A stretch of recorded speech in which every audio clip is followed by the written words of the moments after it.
So welcome, welcome, welcome our brilliant colleague, Hayley. We so appreciate your solidarity and consistent visionary leadership. And as always at Setsi, we begin all things by giving thanks to the original stewards of the various lands we're on. We give thanks to all our ancestors, all those who toiled without compassion or compensation. We give thanks to all our elders and community stalwarts whose shoulders we stand on as we build, share, and learn together for our collective liberation and sovereignty. So Hayley, can you please introduce yourself to our listeners and viewers and share a bit about your remarkable work? Thanks, Victor. Great to be with you today. So I'm Hayley. I use she, her pronouns. Currently based in Waterloo, Ontario, which is the traditional territory of the Haudenosaunee, Anishinaabe, and Attawandaron peoples, and specifically I live and work on the Haldimand Tract, which is land promised to the Six Nations of the Grand River.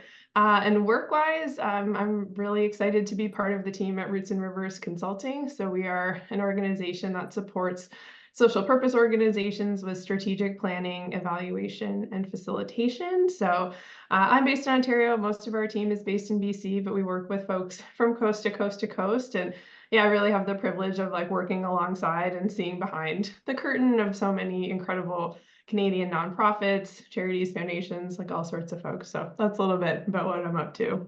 Incredible. Thank you so much for your leadership and your humility. Your team is incredible and you're facilitating some remarkable work. So once again, I just applaud all that you do for so many. So my next question is, what's inspiring you right now? What is you curious? Or what's keeping you up at nights?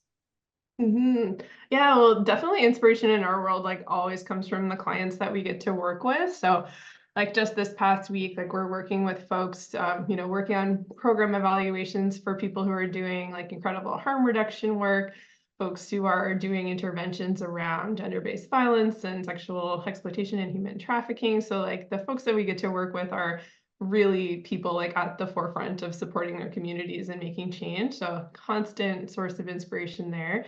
And then also last week we got to connect with our ecosystem. So Roots and Rivers, we have a core full-time staff team. Then we also have this incredible group of people around us who work with us on different projects as subcontractors, and such an incredible group of people. And we're kind of doing this reset process right now of how we all work together. So just feeling inspired and really appreciative of the energy that people are bringing to that process as we're kind of figuring that out loud in front of everybody. And so just it's so inspiring the energy that people are willing to bring to us and to find our what does it mean to kind of build this community together. So just really excited by the people that are around me in this work. So yeah, and then I mean, sure, there's going to be stuff that keeps me up at night. Am I going to get all these things done this week? It's certainly a busy time of year. So we're recording this in April, and so it feels like March is this big time for the sector, but April is also kind of March at the same time. So just trying to get through it all and make sure that we're bringing our best work to what we can do, even when there's a lot going on. Yeah, it seems there's always something, March end of fiscal, April beginning of fiscal, then navigating summer, then September back, then the close of the year. It's always something. So I appreciate that. Yeah. So my next question, what challenges and barriers do you and your colleagues face? And what are some of the approaches you're taking to overcome some of these challenges and barriers? Yeah, well, as I mentioned earlier, this kind of reset with our ecosystem. So we're a growing business.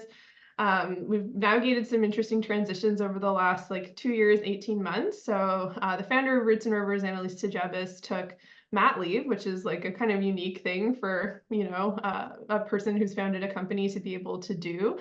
So I stepped in and kind of steered the ship while she was away. And now I've been brought on as this full-time, in this new full-time role. And we have another full-time staff person as well. So we're growing our full-time staff, which has kind of shifted the way our business model needs to work. We have different obligations, obviously, to employees than we do to subcontractors, but we're really missing that kind of energy and expertise and the experience that being able to work with this really amazing, diverse group of folks brings to our work. And so that's something that we're, it's a challenge, but it's a good challenge. It doesn't feel like something that's it's something that's building us up, not tearing us down, to be able to go through this process of figuring out what that looks like. So yeah, we've done a little bit of a quarterly focus on ecosystem stewardship. So Annalise and I have been working really collaboratively on that. And we just had the chance to kind of engage people in this broader conversation, and we're teeing up things for the summer to have a kind of of reset with everybody, like kind of resetting expectations and yeah, like kind of re-engaging folks that have maybe not been as engaged over the last little while. So yeah, interesting time. Like the growth part is really exciting, but it does mean that, you know, the state of play changes a little bit. We need to be able to adapt to that. And yeah, I think another like area of challenge is always just like whatever challenges are happening in the social purpose sector. So most of our clients are nonprofits. So if there's something that's impacting nonprofits, like the loss of a funding stream or an increase in funding, like, you know, just the way that basically the whole sector works in Canada is that organizations really do have to follow funding for programs. And so we have to adapt to where folks are going and the types of projects that they're able to take on. Yeah, and I think everyone kind of feels that challenge around program-based funding. So we have to really get creative about the ways that we can meet the expectations that their funders might have, but also like, how do we best serve our clients and communities, which might not be like exactly the same way that they're reporting on the work to their funders, for example. So trying to kind of figure out what the balance is there. So that's, yeah, kind of like the context in which we're operating can pose some different challenges. And then again, another area, like especially with our strategic planning work, it does like shake the tree a little bit too when you're asking folks to, you know, take a look at their organization, inviting perspectives from like not just board, but also looking at staff, volunteers, donors, and community members. So yeah, folks have to be ready to address some pretty tough conversations like through that strategic planning work. And so yeah, it's an interesting time to kind of, yeah, like walk through that with folks too, to try to balance all of those interests, and how do you then, you know, address that, come to terms with what you're hearing, and then make ambitious plans together moving forward. So that can be challenging, but again, it's like that kind of, it's like the good kind of challenge that you're working towards. Indeed, that's incredible. So do you have a set of key priorities right now you'd like to share with our listeners and viewers? Yeah, well, researchers, we do talk a lot about values alignment. And so we have a set of core values that are sort of always kind of underlying all of our priorities. So really focusing on, yeah, like grounding, rooting in the foundations, equitable engagement, courageous reflection. So both with our own team and with our clients, patient urgency, so slowing down when we need to, and then having a focus on impact. So those values are sort of underlying everything that we do. And then, yeah, how that shows up and how we prioritize like what we're working on. We're just trying to do like the best work we can to the best of our ability.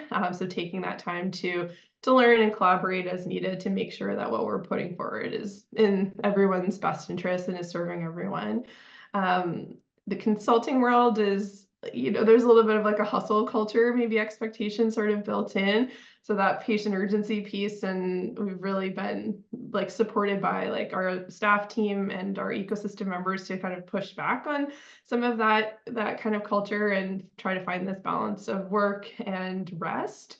There's just, yeah, there's so many amazing people working and promoting rest too. So there's like so many folks to learn from in that.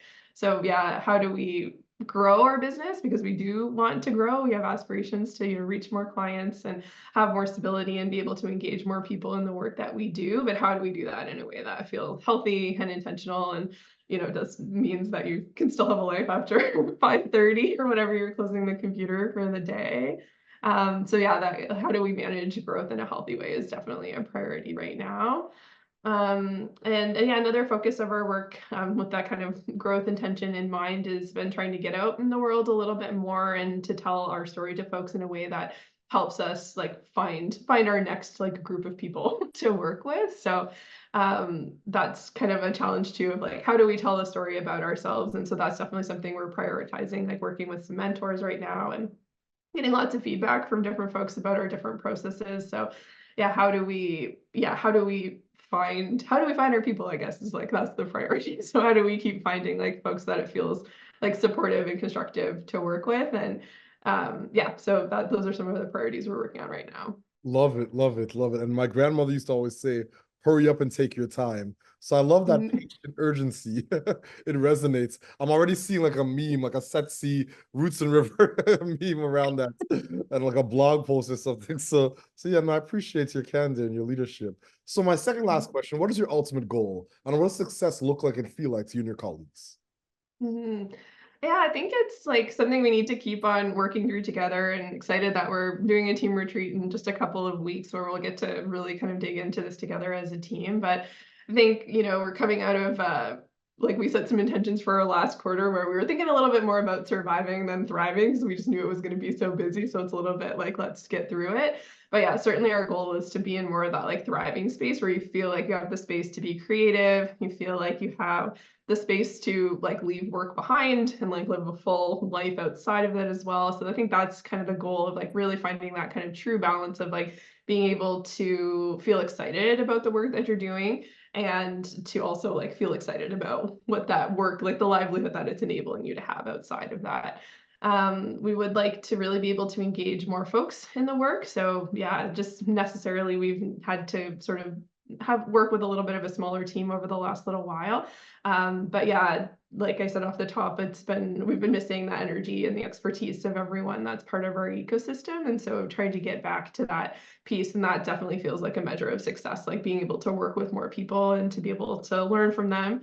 Yeah, and then we also always want to make sure that our clients are seeing impact and their communities are seeing impact. So like if we're successful in what we're doing together, then like hopefully that will ripple out and show up in the work that, we hear feedback from clients like, oh, it's like a lot easier to make decisions about processes, and they're finding that space and capacity to be creative because of the work we've done together. And then you hope that, on the other end, that someone like receiving the programs are participating, and what that client does is also feeling like, oh, wow, like there is space here, and to just, yeah, feel like kind of secure and find that comfort in what those offerings are. So yeah, I think ultimately, like, having communities like feel the impact of some of these ripples that we can start is what success looks like for us. Incredible. Thank you.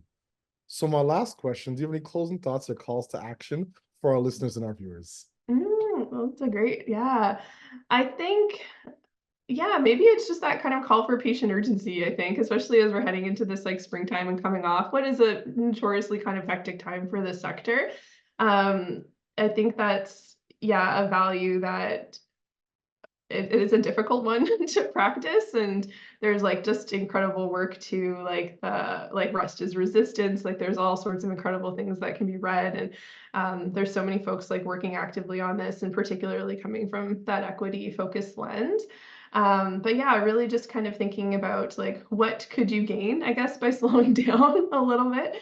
So that's kind of an important thing, especially as we kind of head into the summer where, things do really actively slow down, but how do we kind of capture that throughout the rest of the year? So yeah, I would give that maybe to folks as feedback to kind of think about. And then yeah, and I think just to send out a lot of appreciation for the folks who are a part of Setsi, and like all, just like if you're watching this on YouTube, all of those other people like have been involved in this process too, because we're so lucky to be in community with people who are doing incredible work.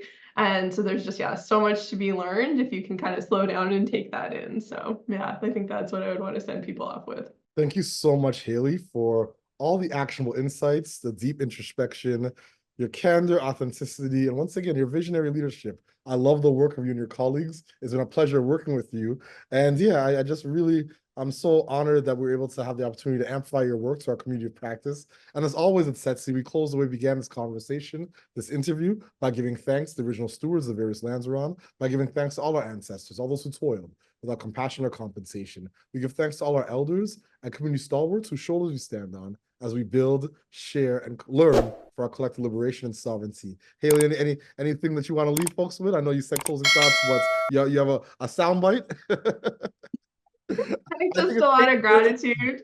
patient urgency. Hurry up and take our time. Patient urgency. There's the sound. Thank you so much, fam. We appreciate you. Thank you, Victor.